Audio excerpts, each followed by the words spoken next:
And I'm not just tired of Lisa Raye for this type of stuff. I'm really tired of hearing about her love life. But if you follow her on any other platform, she's just a mean person.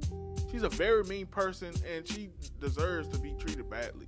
If we'll be honest, she deserves the short end of the stick. Don't y'all get tired of seeing people who treat people so badly, or somebody who's always have a negative presence about them, always have an attitude? Don't y'all get tired of them getting good things? I'm just being honest. I mean, the Bible says God reigns on the just and the unjust. So yeah, maybe that's the part that we'll never understand, but it bothers me at times. And I think sometimes people like this need to be put in their place. And I think one person did a great job of putting Lisa Raye in her place at one point, and that was T.D. Jakes. Tied to my mortgage. This is tied to my daughter's college. This is tied to me taking care of my mother. This is tied to my life because I'm in survival mode. So what?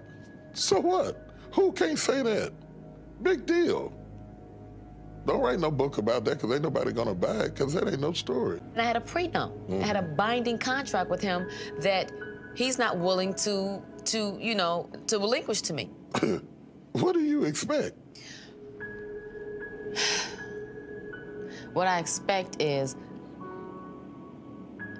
when I pray, to be able to get some answers on how to deal with those things. And you will when God gets ready, because God does not report to you, and you don't pay him. He's God. When he says wait, it just simply means wait. In the Greek, in the Hebrew, and in the English, it just means wait. And guess what you have to do?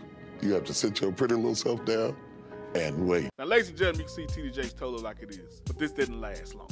It was a short-term effect on her. At the end of the day, this is a spoiled woman who really does not want to sacrifice any part of her in order to get her ultimate pseudo goal, but ultimate goal, which is love, which is family, which is a marriage, which is fulfillment. And you remember earlier in this video, I told you I have the thing that's gonna really take you to the next level and finally get you to the place where you have that fulfilled marriage that you always wanted.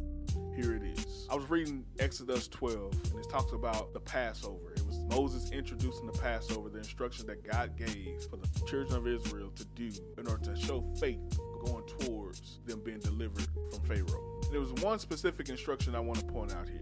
God wanted every family to take a lamb. He wanted this lamb to be without blemish. He wanted this lamb to be perfect. Not only to take that lamb, he wanted the lamb to become a part of their family. The lamb had to live with them for about 4 to 14 days. Why was this important?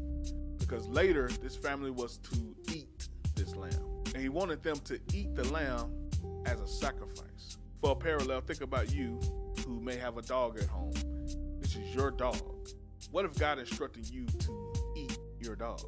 You know, some of y'all are like, ugh, you probably eat dog every day in a Chinese buffet. I'm playing. He wanted when they ate this lamb to feel like it was something they cherished, something they actually mourned. He wanted this sacrifice to feel like something precious. The family would have to completely consume this lamb. You know, it couldn't be any pieces left over for the next day. It was a family of about 10.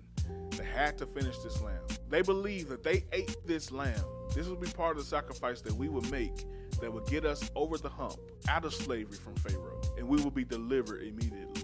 This immediately brought up in my mind the sacrifice that my wife made. When we were talking about getting married and thinking about how things would look with her living in her own apartment, me living in my own apartment, how would we bring our lives together? I'm here thinking, honestly, I had so many thoughts in my mind. I'm like, hey man, I don't want to go move with a woman.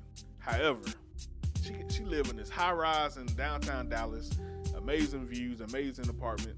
I'm talking about just quality on top of quality. Here I am living in this rinky dink.